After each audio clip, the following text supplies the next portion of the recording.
Bismillahirrahmanirrahim. Assalamu alaikum. In this video we are going to discuss what does the China-Iran deal means for the China-Pakistan economic corridor. The article has been taken from the monthly Pakistan Affairs Digest, September edition. China's Belt and Road Initiative continues to expand in scale and scope.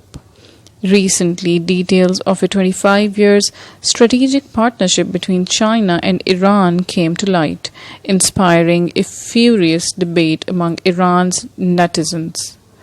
The plan calls for up to $400 billion in investment spread over 25 years in telecommunication, 5G, infrastructure, banking and free trade zones, and controversially, a vast expansion in military cooperation to include intelligence sharing and weapons designs.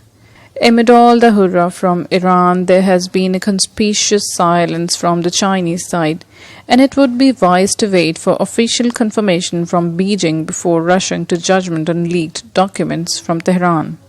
Still, the rapprochement between Beijing and Tehran is likely to have far-reaching effects in South Asia, especially for Pakistan. The China-Pakistan Economic Corridor is one of the constituent corridors of the Silk Road economic belt. CPEC is the biggest, most ambitious and most developed part of China's Belt and Road Initiative. Chinese policymakers have dubbed it as the flagship project of the BRI. Since the formal launch in 2015, CPEC has sought to address Pakistan's long-standing infrastructure needs and power shortages.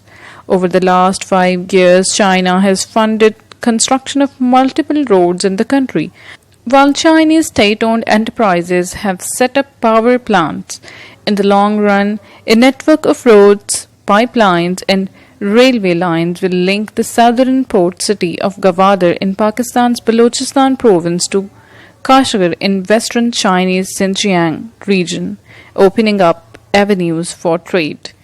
Developing the transport infrastructure is a formidable challenge as the route passes through some of the world's most inhospitable terrain. While both China and Pakistan have framed CPEC as a win-win investment package, geopolitics play a more significant role than either side will admit. China's energy needs are rapidly growing, and Chinese policymakers fear the US Navy's ability to disrupt oil supplies coming from Middle East. Such disruptions could have deleterious impact on China's economy, which is dependent on energy imports, especially in times of conflict. If brought to fruition, CPEC's Gwadar-Kashgar pipeline project could solve China's Malacca dilemma and present an alternative, dependable land route to satisfy China's growing energy needs, all while accelerating the Go West development program. The recent tensions between the United States and China have further raised the importance of developing an alternate route despite the significantly higher costs of such an undertaking. The natural outgrowth of CPEC seemed to be constrained by India's funding of the Chabahar port project in Iran to India. Chabahar, which is located only 170 kilometers from Gwadar, presented an opportunity to interrupt China's string of pearls from Southeast Asia to the Middle East and gave CPEC little room to grow.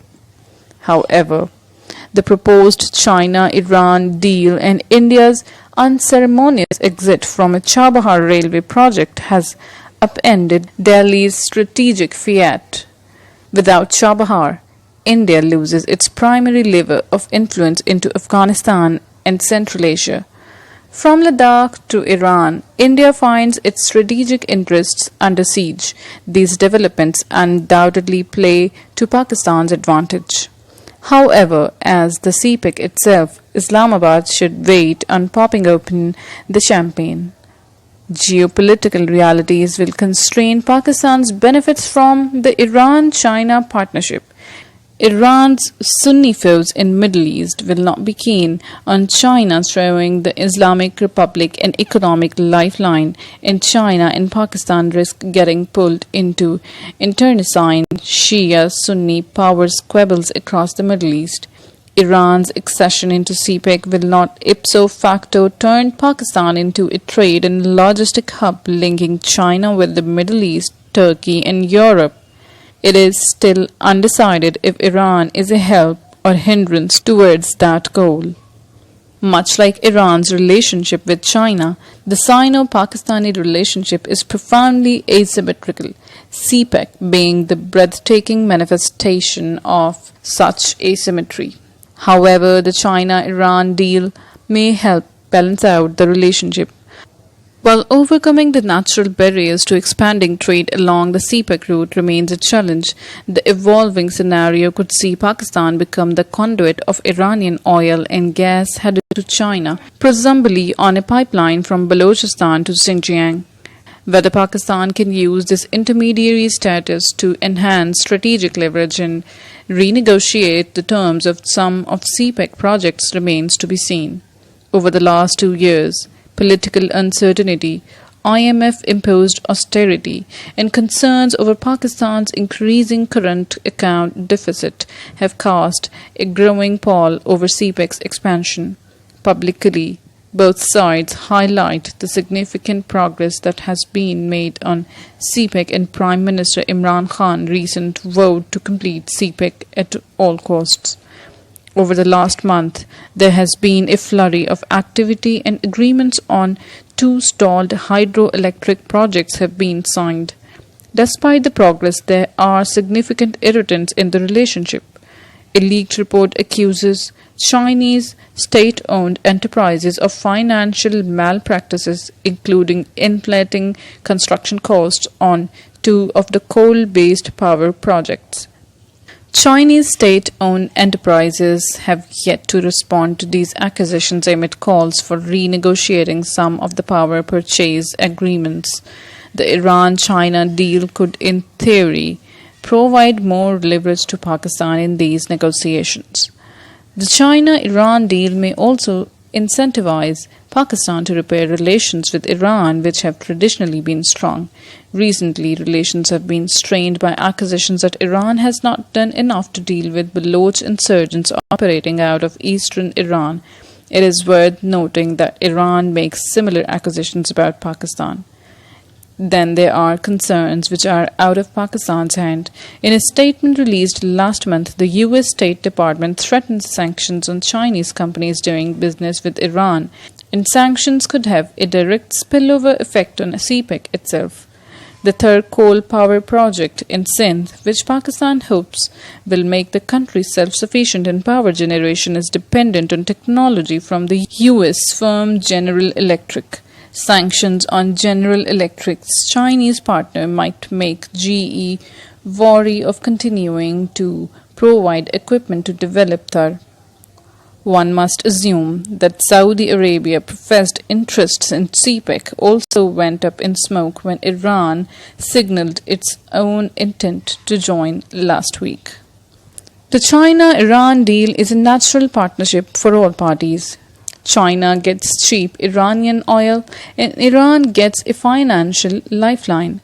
Pakistan could become the transit hub of China's Middle East trade and energy supplies, and India is under pressure from all sides.